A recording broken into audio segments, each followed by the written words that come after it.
धूप construction site पर पड़ रही थी। सूरज की किरणें इतनी तेज थीं कि वे जमीन को झुलसा रही थीं। हर कोई अपने काम में व्यस्त था, लेकिन थकान उनके चेहरों पर साफ झलक रही थी। रामकुमार के घिसे हुए जूतों के चारों ओर धूल उड़ रही थी। उसके जूते इतने पुराने हो चुके थे कि उनमें से धूल और मिट्टी बाहर निकल रही थी। हर कदम के साथ धूल का एक छोटा बादल उठता था। उसने अपने माथे से पसीना पोंछा। पसीने की बूंदें उसकी आंखों में जा रही थीं, जिससे उसे और भी असुविधा हो रही थी।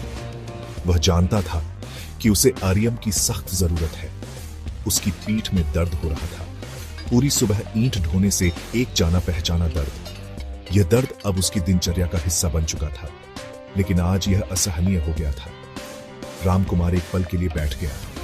धूप की गर्मी में सुकून तलाश रहा था। उसने अपने चारों ओर देखा और देखा कि बाकी मजदूर भी थकान से चूर थे। उसका पेट गरजा उसे उस कम खाने की याद दिला रहा था जो उसने पीछे छोड़ा था। सुबह का नाश्ता बहुत हल्का था और अब उसे भूख सताने लगी थी। उसने अपनी आंखें बंद कर ली, अपने बच्चों, कांटों और धुएं को चित्रित किया। उनके चेहरे एक तेल के दीपक से जगमगा रहे थे। वह सोचने लगा कि वे क्या कर रहे होंगे, क्या उन्होंने खाना खाया होगा।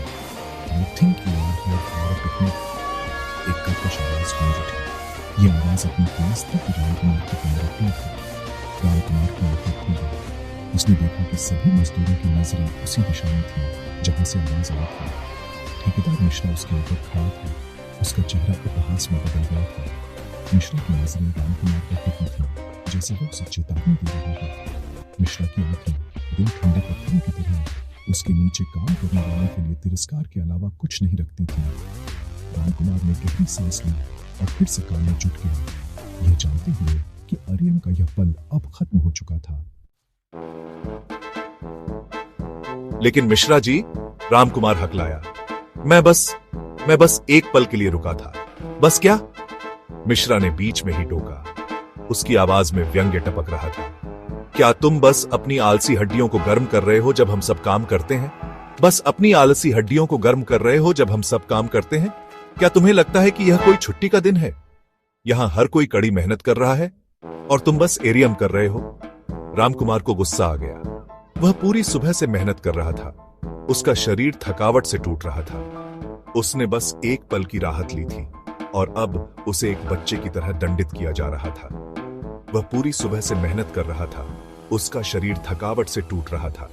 उसने बस एक पल की राहत ली थी और अब उसे एक बच्चे की तरह दंडित किया जा रहा था।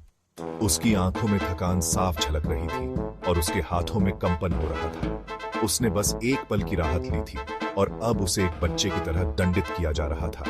मैं सूरज उगने के बाद से काम कर रहा हूं मिश्रा जी, रामकुमार ने विनती की। उसकी आवाज फटी हुई थी। मैं एक कप चाय के लिए भी नहीं रुका।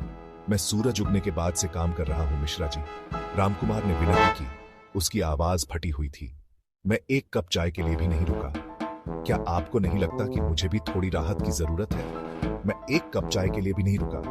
लेकिन मिश्रा का दिल पत्थर का था। उसने रामकुमार की बातों को अनसुना कर दिया और कठोरता से जवाब दिया। मैं तुम्हें चाय पीने और बैठने के लिए पैसे नहीं देता, मिश्रा ने जवाब दिया।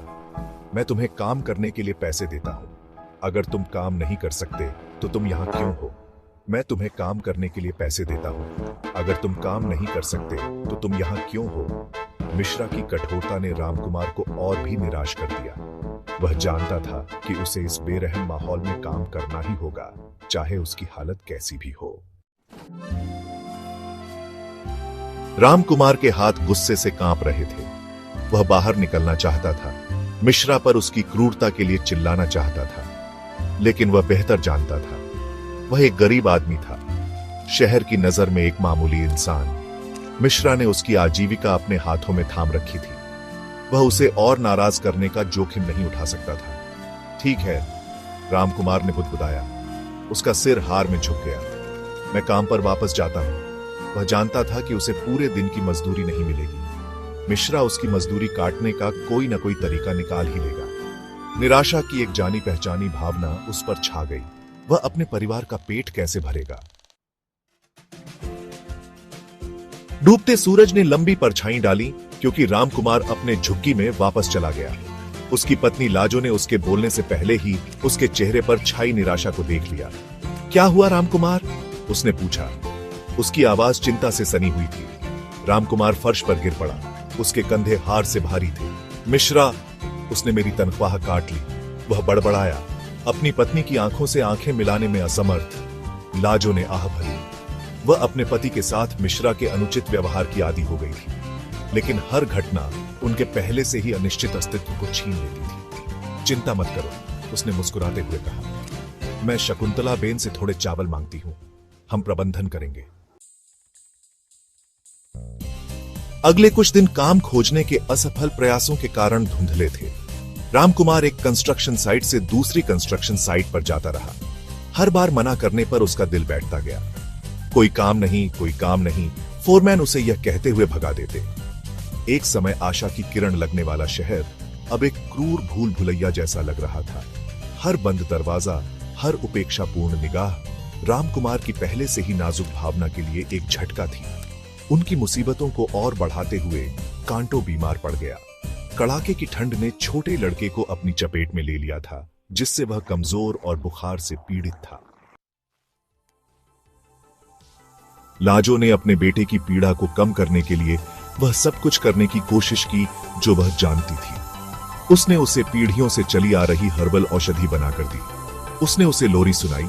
उम्मीद है कि उसके बुखार वाली भौहों को एरियम मिलेगा, लेकिन कांटो की हालत और बिगड़ती गई। उसकी खांसी और भीषण हो गई, जिससे उसका छोटा सा शरीर हिल गया। उसकी कभी चमकदार आंखें अब दर्द से सुस्त थीं। रामकुमार ने अपने बेटे को तड़पते देखा।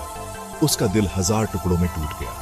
उसने पूरी तरह से असहाय महसूस किया, एक पिता और एक प्रदाता के रूप में एक विफलता। उनकी स्थिति का भार उन पर हावी हो गया, उनकी आत्मा को कुचलने की धमकी दे रहा था। हताश समय ने हताश उपायों का आह्वान किया। रामकुमार के पास अब कोई विकल्प नहीं बचा था। उसकी आंखों में निराशा और दिल में भारीपन था। वह जानता था कि उसे अपने परिवार के लिए कुछ करना होगा, चाहे वह कितना भी कठिन क्यों ना हो। रामकुमार ने अपना अभिमान निगला और वापस मिश्रा के पास गया। यह वही मिश्रा था जिसने उसे पहले अपमानित किया था, लेकिन अब रामकुमार के पास कोई और रास्ता नहीं था। वह जानता था कि उसे अपने परिवार के लिए यह कदम उठाना ही होगा। वह ठेकेदार के सामने खड़ा था। उसका सिर झुका हुआ था। आधे दिन के काम के लिए भीख मांग रहा था। उसकी आवाज में दर्द और विनम्रता थी। उसने मिश्रा से कहा कि वह किसी भी काम के लिए तैयार है, बस उसे एक मौका चाहिए। मिश्रा ने उसे तिरस्कार से देखा। उसकी आंखों में क्रूरता और घमंड था। उसने सोचा कि यह वही आदमी है जिसने कभी उसकी बात नहीं मानी थी, और अब वही आदमी उसके सामने खड़ा भीख मांग रहा है। आपको लगता है कि आप अपनी मर्जी से आ जा सकते हैं? उसने उपहास किया। मिश्रा की आवाज में तिरस्कार और घृणा थी। उसने रामकुमार को नीचा दिखाने का कोई मौका नहीं छोड़ा, लेकिन रामकुमार के पास खोने के लिए कुछ नहीं बचा था। उसकी जेबें खाली थी और दिल में केवल अपने परिवार की चिंता थी। उसने ठान लिया था कि वह किसी भी कीमत पर अपने परिवार का पेट भरेगा। उसने अपना दिल खोल कर रखा। मिश्रा को पीने के लिए जो उसके बेटे को दिया। उसने बताया कैसे वह अपने बेटे की दवा को अपने से छुड़ाने वाला स्वार्थ था। उनके खाली पेट के बारे में बताया कि कैसे उसके बच्चे भूखे सोने को मजबूर थे। उसकी आवाज में दर्द और बेबसी थी। उसने मिश्रा से कहा कि वह किसी भी काम के लिए तैयार है, बस उसे एक मौका चाहिए। अपने परिवार का भरण पोषण न कर पाने पर उसे जो शर्म महसूस हुई, उसके बारे में बताया। उसने मिश्रा को बताया कि किसी अपने बच्चों की भूख और अपमान के सामने खुद को असहाय महसूस करता है। मिश्रा की आंखों में कुछ चमक उठी। शायद वह आखिरी किरण थी। क्या हो सकता है? वह रामकुमार की उंगलियों से थक गया। उसकी आंखों में एक पल के लिए क्या हो सकता है? मिश्रा के चेहरे पर मुश्किल भावनाएं थका हुआ और थोड़ा सा कारण जो उसने रामकुमार को काम पर रखने का फैसला किया। रामकुमार की आंखों में आंखों और राहत की चमक। उसने मिश्रा का धन्यवाद किया और अपने परिवार के लिए एक नई उम्मीद के साथ घर लौट आया। ठीक है, उसने सख्ती से कहा। आप आधे दिन की मजदूरी पर काम कर सकते हैं। यह बहुत ज्यादा नहीं था। लेकिन कांटो के लिए कुछ दवा और कुछ दिनों का खाना खरीदने के लिए काफी था। यह एक छोटी सी जीत थी, उनके अंधेरे में रोशनी की एक किरण थी। जैसे ही कांटो धीरे धीरे ठीक हुआ, रामकुमार और लाजो ने एक फैसला किया। वे अपने गांव लौट जाएंगे। यह आसान नहीं होगा, लेकिन कम से कम उन्हें अपने परिवारों का समर्थन और अपनी पुश्तैनी जमीन का जाना पहचाना एरियम मिलेगा। शहर ने उनके सपनों को तोड़ा था, लेकिन उनकी आत्माओं को नहीं तोड़ा था। वापसी की यात्रा लंबी और कठिन थी। वे पैदल यात्रा करते थे। उनका कम सामान उनके सिर पर बंधा हुआ था, लेकिन शहर से दूर हर कदम के साथ उन्हें राहत महसूस हुई। गांव ने उनका खुले हाथों से स्वागत किया। उनके परिवार हालांकि खुद गरीब थे, उन्होंने अपना थोड़ा बहुत बांट लिया। गांव में जीवन सरल, धीमा था।